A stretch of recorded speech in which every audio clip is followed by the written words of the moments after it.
Hello बच्चों, welcome back to study with MR.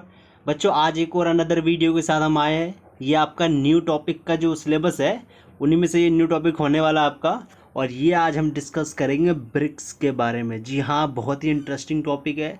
New centre of power है ये, शक्ति का एक नया वैकल्पिक केंद्र उभर करके आ रहा है।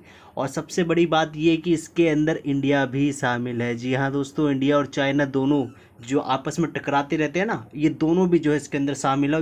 और यही जो चीज़ है ब्रिक्स को अन्य संगठनों से खास बनाती है। और आज के समय पर ब्रिक्स जो है बहुत ही अच्छे ढंग से काम धाम जो है अपना कर रहा है।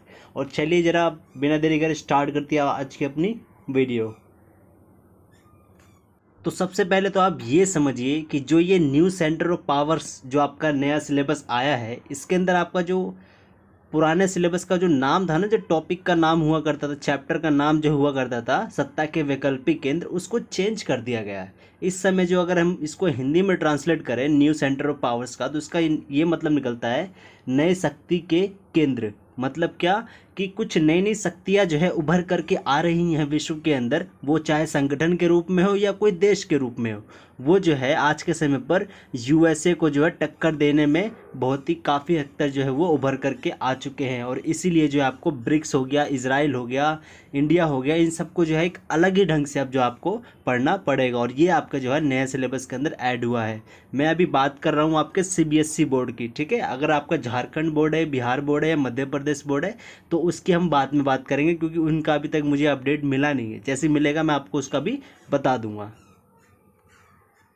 और एक चीज़ और, जो भी आपके नए टॉपिक्स आए हैं न्यू सिलेबस के अंदर, उन सभी की जो प्लेलिस्ट है वो मैंने डिस्क्रिप्शन के अंदर दे दिया है। और जो कमेंट सेक्शन होता है ना, वहाँ पर मैं इसको जो है पिन कर दूंगा। आप वहाँ पर जा करके न्यू सिलेबस का जो टॉपिक, जितने भी नए नए सिलेबस के टॉपिक आए हैं उनको जो है वहाँ पर मैंने डाल दिया। सारी वीडियो आपको वहाँ पर मिल जाएगी। आई होप कि आपको वो सारी की सारी जल्द से जल्द मिल जाए, क्योंकि मैंने अब तक 3 से 4 वीडियो बना दी है और ये आई थिंक 4th की 3rd होने वाली है। और आगे चलिए देखते हैं फिर। चलिए आपका पहले सबसे पहले देख लेते हैं कि आपको इस ब्रिक्स के अंदर आपको बेसिकली पढ़ना क्या क्या है। सबसे पहली चीज़ जो सबसे इम्पोर्टेंट होता है कि जो ब्रिक्स संगठन है इसका विचार कहाँ से उठ कर के आया है, इसका हिस्टोरिकल जो बैकग्राउंड है इसका क्या है। हिंदी में बोले तो ऐतिहासिक पृष्ठभूमि इसकी क्या है। मतलब कि कहाँ से इसका जो विचार है ब्रिक्स को बनाने का, जो संगठन है इसको विचार के रूप में पहले किसने बोला, कैसे आया ये उभर करके। सबसे पहले तो हम इसकी बात करेंगे, बहुत ही इंटरेस्टिंग से बताऊंगा। और सेकंड चीज़ जानेंगे कि ब्रिक्स के अंदर ऐसा क्या है जो कि ये अन्य संगठनों से जो है ये मतलब विशेष बनाती है ब्रिक्स को। तो इसकी कुछ विशेषताएं हैं ब्रिक्स की, जो कि अपने आप में बहुत ही ज़्यादा अद्भुत है और मैं खुद भी मानता हूँ बहुत ही अच्छी बात है, ठीक है। और थर्ड नंबर पर हम देखेंगे कि ब्रिक्स का उद्देश्य क्या है। देखिए एक चीज़ बता दूँ कि जितने भी संगठन है ना, उन सबके कहीं ना कहीं सिमिलर ही जो है ऑब्जेक्टिव्स होते हैं, सिमिलर ही जो है उद्देश्य होते हैं। तो इसकी आप टेंशन मत करिए। आप अगर अन्य संगठन के उद्देश्य जानते हैं तो आप यहाँ पर भी वो पेस्ट कर सकते हैं, कॉपी पेस्ट कर दीजिए, चल जाएगा। जो 4th नंबर है इसके अंदर आपके सम्मेलन के बारे में। और यहाँ पर मैं अभी आपको बता दूँ कि 1 मार्क्स के लिहाज से आपके सम्मेलन में हो गया या विचार कहाँ से आया, इन दोनों के ऊपर जो है आपसे 1 मार्क्स, 4 मार्क्स और 6 मार्क्स के अंदर जो आपका क्वेश्चन जो है आराम से बन सकता है। इसके बारे में भी हम चर्चा करेंगे। और लास्ट में, सबसे लास्ट में हम टॉपिक की चर्चा करेंगे ये कि जो ब्रिक्स है, क्योंकि हर एक संगठन, जितने भी यूरोपीय संघ हो गया या आसियान हो गया या ब्रिक्स हो गया या ये सार्क हो गया, इन सभी के सभी संगठनों की जो है कहीं ना कहीं आलोचना जो है जरूर होती ही रहती है। तो यहाँ पर हमको ये भी देखना है कि जो ब्रिक्स संगठन है इसकी आलोचना जो है किस आधार पर होती है, या फिर जो ब्रिक्स है उनके अंदर आपस में जो है क्या क्या विवाद जो है चल रहे हैं। काफ़ी इंपॉर्टेंट टॉपिक है। अब चलिए ज़रा एक एक करके इसको हम समझने की कोशिश करते हैं। बच्चों, आप लोगों को पता होगा कि जो आपका सेकंड चैप्टर है, दो ध्रुवीयता का अंत, उसके अंदर आप क्या पढ़ते हो कि यूएसएसआर, जो कि यूएसएसआर है सोवियत संघ, उसका जो है ये विघटन हो जाता है। और जैसे ही यूएसएसआर का विघटन हो जाता है तो आप 3rd चैप्टर के अंदर आप पढ़ते हो कि यूएसए जो कि अमेरिका है उसके वर्चस्व का जो है वो शुरुआती दौर स्टार्ट हो जाता है। तो इस दौरान जो है जब अमेरिका अपने ही आप में खेल रहा होता है, उसका वर्चस्व जब चल रहा होता है पूरी दुनिया के अंदर, तो एक बंदा आता है, बोले तो एक व्यक्ति आता है जो कि ब्रिटिश इकोनॉमिस्ट है, मतलब कि ब्रिटेन के अर्थशास्त्री हैं, जिम ओ नील, ठीक है। याद रखिएगा इस व्यक्ति का नाम बहुत ही इम्पोर्टेंट है। जिम ओ नील नामक जो व्यक्ति हैं ब्रिटेन के अर्थशास्त्री हैं ये।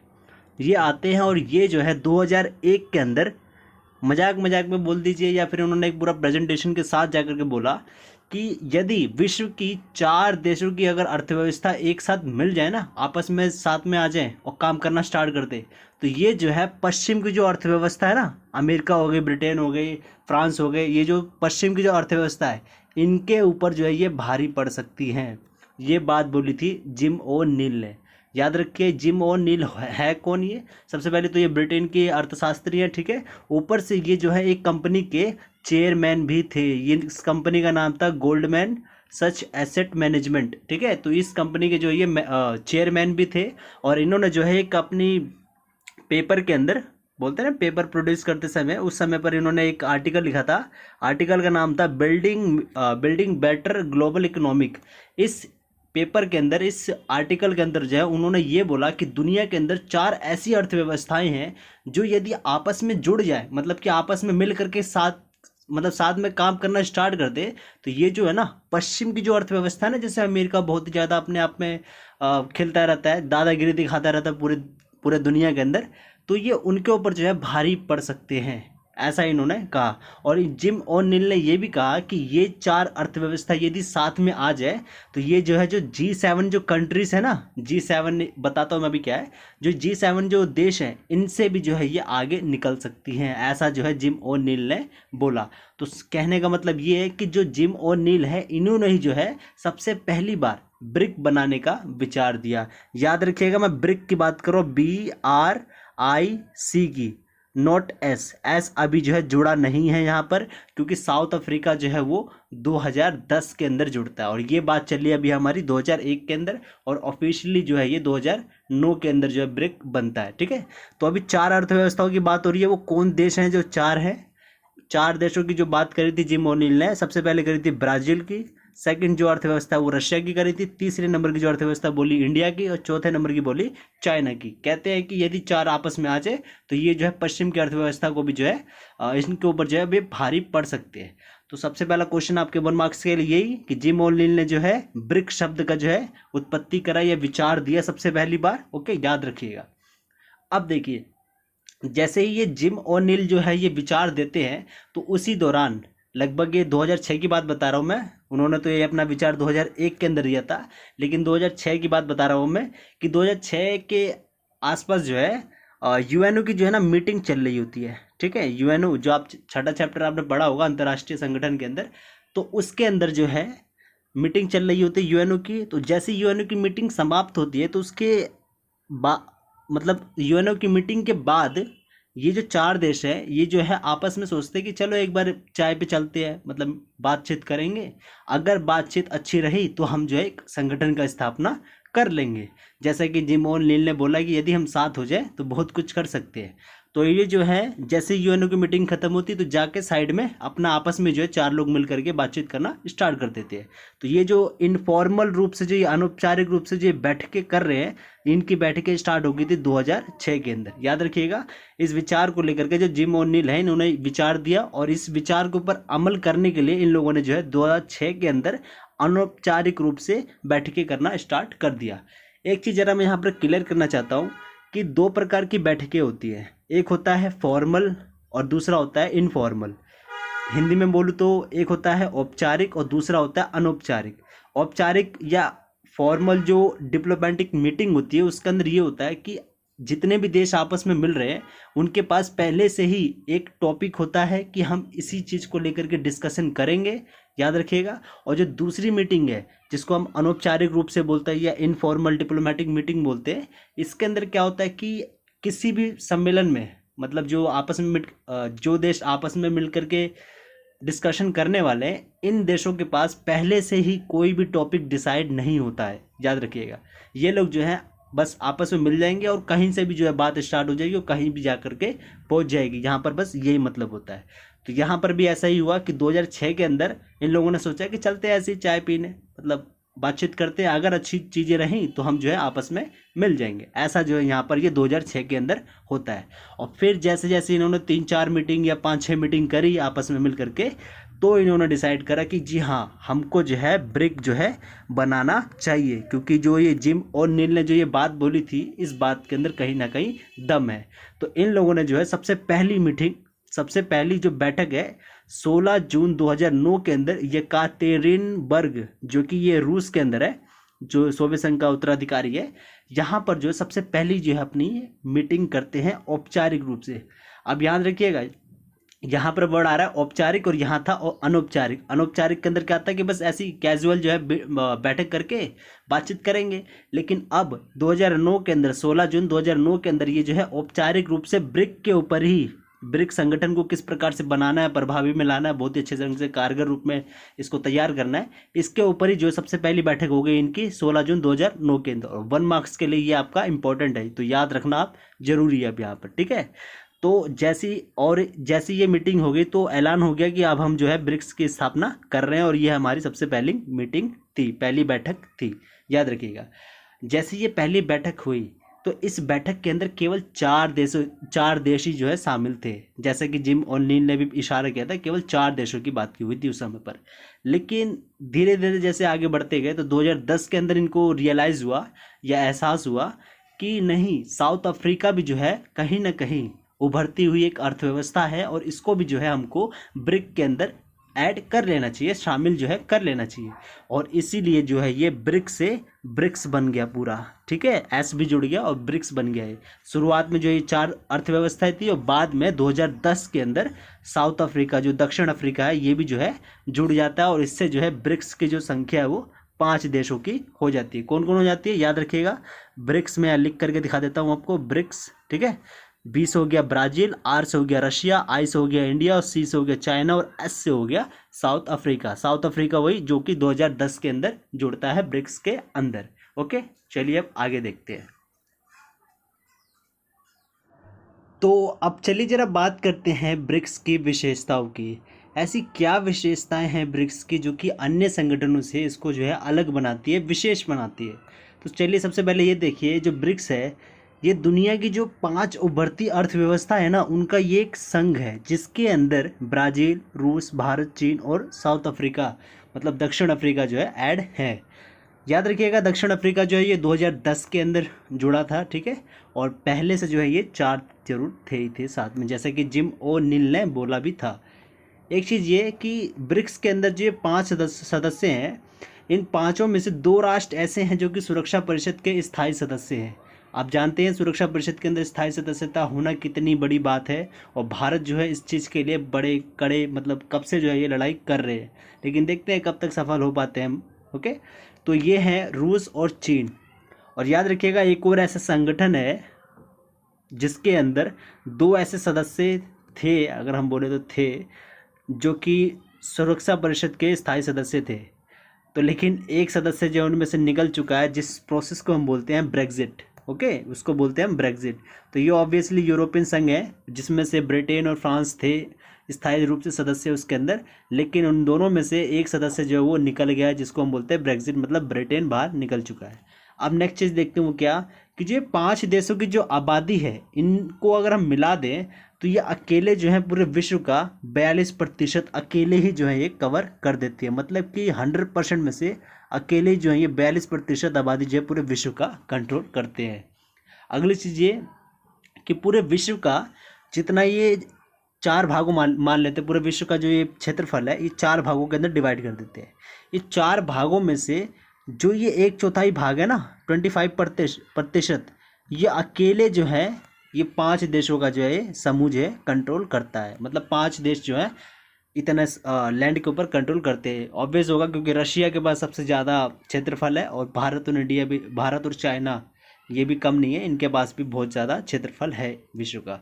ओके, तो ये जो है 1/4 क्षेत्रफल हिस्सा अपने आप में बड़ी अनूठी बात है। अगली चीज़ ये कि पूरे विश्व का जो जीडीपी है ना, उनमें से 100 में से 23% अकेले जो है इन 5 सदस्य देशों का है, जो कि बहुत बड़ी बात है। ओके, नेक्स्ट चीज़ ये कि इन देशों ने जो है, इन देशों का जो कुल व्यापार है वो 16% होता है। काफ़ी इंपॉर्टेंट है ये चीज़ भी। अगली चीज़ जो कि इसको और भी ज़्यादा खास बनाती है वो ये कि इस संगठन का अपना खुद का एक बैंक भी है, जो कि काफ़ी इंपॉर्टेंट चीज़ है। और याद रखिए, जो ये बैंक बनाने का जो ये आइडिया था ना, ये इंडिया ने दिया था, बहुत इंपॉर्टेंट है। और इससे मेरे ख्याल से 1 मार्क्स का जो है क्वेश्चन जरूर निकलेगा। अब देखिए जरा क्यों बोल रहा हूँ ऐसा मैं, देखिए जब भारत ने, मैंने बता दिया आपको कि भारत ने जो है इस चीज़ का विचार दिया था कि हमको जो है न्यू डेवलपमेंट बैंक जो है बनाना चाहिए, एक नया अपना खुद का बैंक बनाना चाहिए। तो न्यू डेवलपमेंट जो बैंक है, इसकी स्थापना जो है, स्थापना नहीं मतलब इसका जो विचार है वो भारत के द्वारा दिया गया था। और भारत ने ये विचार कब दिया था, ये देख लीजिए जरा। ये दिया था 2012 के अंदर, जब इंडिया में नई दिल्ली के अंदर जब चौथे नंबर का सम्मेलन हो रहा था, किसका, इन्हीं देशों का, जो ये ब्रिक्स है, इन पांचों देशों का जो सम्मेलन हो रहा था। तो इसी सम्मेलन के अंदर, चौथे नंबर के सम्मेलन के अंदर जब भारत के अंदर हो रहा था, तो वहीं पर जो है भारत ने इस चीज़ का विचार जो है पेश किया कि हमारे पास खुद का अपना एक बैंक भी होना चाहिए, जो कि एक अच्छी बात होगी। तो इस विचार के ऊपर जो है बाकी के जो 4 सदस्य हैं उन्होंने हामी भर दी। और 2 सम्मेलन बाद, मतलब कि छठे सम्मेलन में, ठीक है, छठे सम्मेलन में ब्राज़ील जो कि फोर्टालेजा के अंदर हुआ था 2014 के अंदर, जो है न्यू डेवलपमेंट बैंक की जो है औपचारिक रूप से स्थापना कर दी गई। याद रखिएगा, औपचारिक रूप से स्थापना कब की गई, इसका अलग क्वेश्चन बन सकता है। एक चीज़ ये भी बन सकता है कि किसी ने जो है इसका विचार दिया, कब दिया, और कौन से नंबर में, कौन से नंबर के बैठक में या सम्मेलन में जो है ये विचार दिया था। और बहुत इंपॉर्टेंट क्वेश्चन है ये सारे, प्लीज़ याद रखिएगा। अगली चीज़ ये कि इस बैंक का जो मुख्यालय है वो कहाँ पर है, यह है शंघाई के अंदर, जो कि चीन के अंदर है।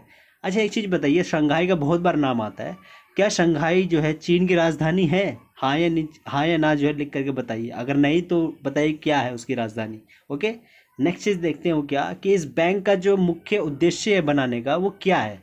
वो यही है कि तकनीकी और आर्थिक रूप से वह ये देशों को सहायता जो है उपलब्ध कराए। ओके, सभी के सभी बैंकों का यही होता है। और एक चीज़ और ये कि इस बैंक को बनाने का मेन मकसद अगर मैं बोलूँ, ब्रिक्स के देशों का यही था, इनका मेन मकसद इनका यही था कि इनको जो है WB वर्ल्ड बैंक और IMF से जो है इनको छुटकारा पाना था।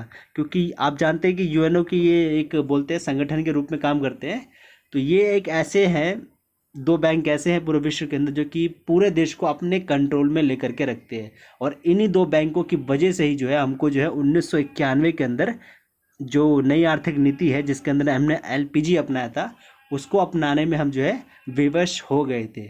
तो कहने का मतलब ये है कि ये अगर अपने में आ जाए तो ये जो है मजबूर कर देते हैं किसी भी देश को कुछ भी करने के लिए। तो इसीलिए जो है ये इनका एक अल्टरनेटिव बोले तो वैकल्पिक रूप जो है वो ढूंढा गया है इन ब्रिक्स देशों के द्वारा। ओके, अब नेक्स्ट चीज़ ये देखते हैं जो अनूठा बनाती है ब्रिक्स के देशों को, वो ये कि ये जो है ना, कहा जाता है बहुत से विद्वानों के द्वारा कि 2027 तक जो ब्रिक्स के जो देश है, ये G7 जो कंट्रीज है ना, इनसे भी आगे निकल जाएगी। ये बात मैंने शायद आपको पहले भी बताई है। अब जरा ये समझिए कि G7 है क्या एक्चुअली में। देखिए G7 है, G8 है और G20 भी है। ओके, इनके ऊपर हम डिटेल में किसी दिन और बात करेंगे, बट आप थोड़ा सा बस जान लीजिए कि G7 है क्या। देखिए G7 उन देशों का समूह है जो विश्व के अंदर औद्योगिक रूप से जो अपने आप में बहुत ज़्यादा औद्योगिक रूप से बहुत ज़्यादा प्रगति जो है कर चुके हैं पूरे विश्व के अंदर। तो उन 7 देशों का जो है ये समूह है जिन्होंने औद्योगिक रूप से ज़्यादातर जो है अपनी प्रोग्रेस जो है इन्होंने कर लिया है। ठीक है, अब चलिए जरा आगे नेक्स्ट देखते हैं। अब चलिए जरा आपके नेक्स्ट टॉपिक की बात करते हैं, वो ये है कि ब्रिक्स का उद्देश्य क्या है। देखिए लगभग जितने भी संगठन है, यूरोपीय यूनियन हो, आसियान हो या सार्क हो, सभी के सभी संगठनों का एक ही मकसद होता है, मतलब कुछ अपने सिमिलर मकसद होते हैं, उद्देश्य होते हैं। तो आप किसी का भी पॉइंट कहीं पर भी लगा सकते हैं, कोई टेंशन नहीं। तो जैसे कि मैंने यहाँ पर भी लिख दिया है कि अंतर्राष्ट्रीय अर्थव्यवस्था हो गया और अपनी आर्थिक स्थिति को जो सुधारना, ताकि अपने सदस्य देशों की जो अर्थव्यवस्था है वो सुधारा जा सके या बढ़ाया जा सके।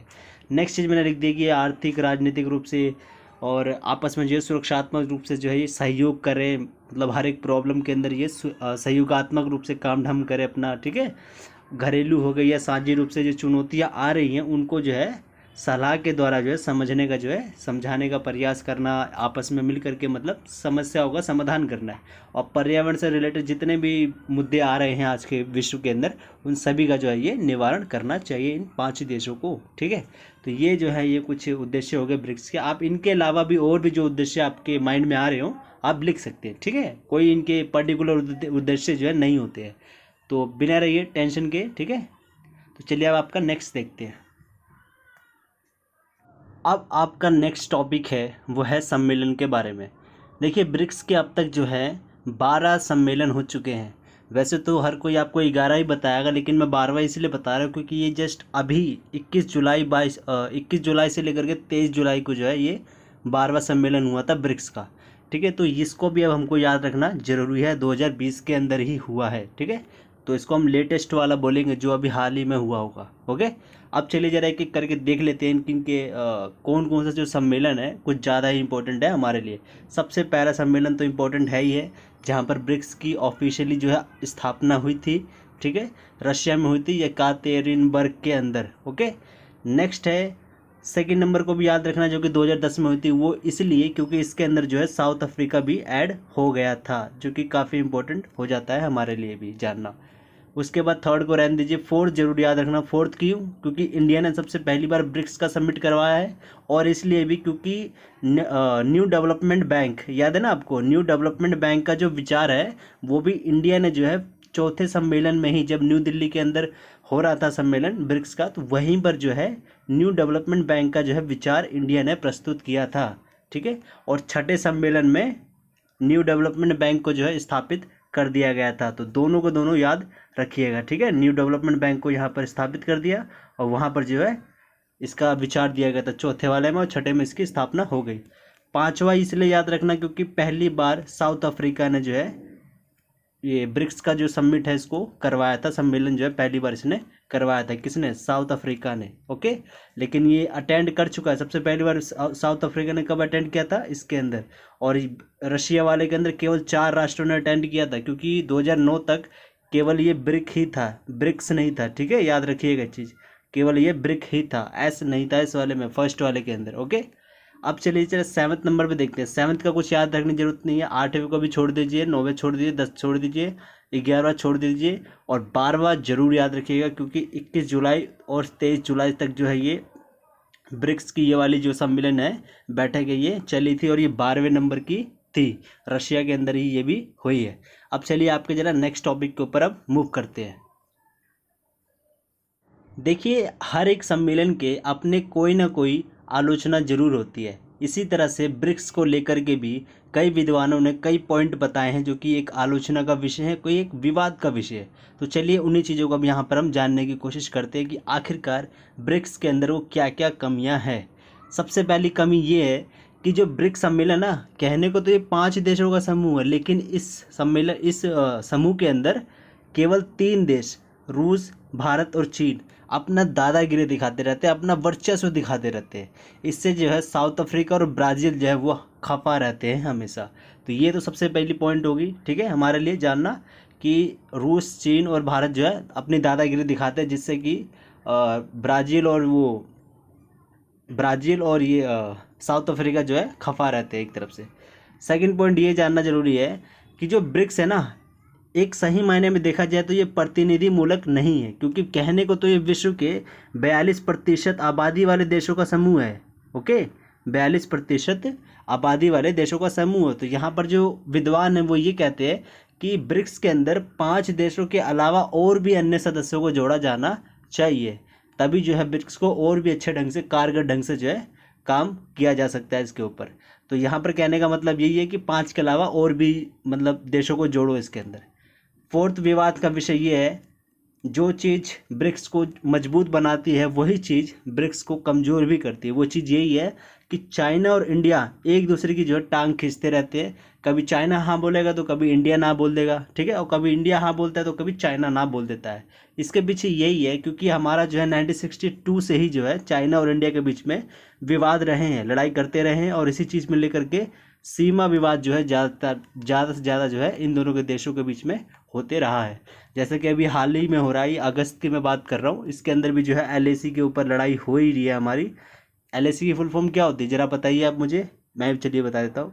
लाइन ऑफ एक्चुअल कंट्रोल, ठीक है, ये चाइना वाला जो हिस्सा है ना वहाँ पर है, और पाकिस्तान का होता है LOC, ठीक है, तो इसको बोलते हैं लाइन ऑफ कंट्रोल। तो दोनों की सीमा जो नाम है वो अलग अलग है, याद रखिएगा। अब चलिए ये देखते हैं नेक्स्ट टॉपिक। नेक्स्ट जो आलोचना का पॉइंट है, जो नेक्स्ट आलोचना का मुद्दा है वो ये है कि चीन एक परियोजना चला रहा है, ओबोर, इसको बोलते हैं वन बेल्ट वन रोड। इसका मतलब क्या होता है कि चीन जो है एक एक रेल के माध्यम से और एक समुद्र के माध्यम से जो है ये देशों को जोड़ना जा रहा है, देशों को, कई देशों को जोड़ना चाह रहा है महाद्वीप के द्वारा, ठीक है। महाद्वीप के मतलब कॉन्टिनेंट टू कॉन्टिनेंट ये जोड़ना चाह रहा है, जो कि एक विवाद का इशू है। इसमें क्या होता है कि चीन जो है एक देश को इतना उधार दे देता है कि वो देश जो है उसको चुकाने के लिए भी जो है चीन से कर्ज लेती है। तो इस तरीके से क्या होता है कि जो देश उधार ले रहा है चीन से, वो उसी कर्ज के चक्कर में जो है डूबा रहता है, डूबे जाता है चीन के कर्ज में।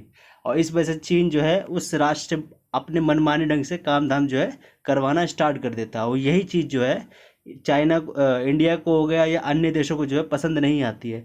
तो ये जो है एक राजनीतिक रूप से विवाद का एक मुद्दा बना हुआ है अन्य देशों के लिए। और यही चीज़ जो है ब्रिक्स को कमी है इस ब्रिक्स संगठनों की, ठीक है। तो खासकर ये जो मुद्दा है, ये चीन और भारत के बीच में तो है हमेशा लड़ाई होती रहती है। तो ये कुछ विवाद के इशू हैं, ठीक है। आई होप कि आपको ये पूरे समझ आ गए होंगे। और मेरे को नहीं लगता कि जो ब्रिक्स है ये बहुत ही अच्छे ढंग से अब काम तो करेगा, लेकिन इतना भी ढंग से नहीं काम करेगा, क्योंकि इसके अंदर जब तक इंडिया और चाइना एक साथ में मिलकर के काम नहीं करेंगे ये नहीं चलने वाला है। क्योंकि यही ब्रिक्स के संगठन जो है पावरफुल बनाता है ब्रिक्स को, लेकिन यही चीज़ जो है ब्रिक्स को कमज़ोर भी बनाता है। तो आज के लिए बस इतना ही है, ठीक है। प्लीज़ चैनल को लाइक शेयर और सब्सक्राइब करिए, धन्यवाद। और हाँ, अगर आपको नोट्स चाहिए हो तो मैंने अपना नंबर दे दिया है ऑलरेडी, तो आप वहाँ पर व्हाट्सएप करके आप मुझे पूछ सकते हैं। ओके, तो चलिए फिर, धन्यवाद।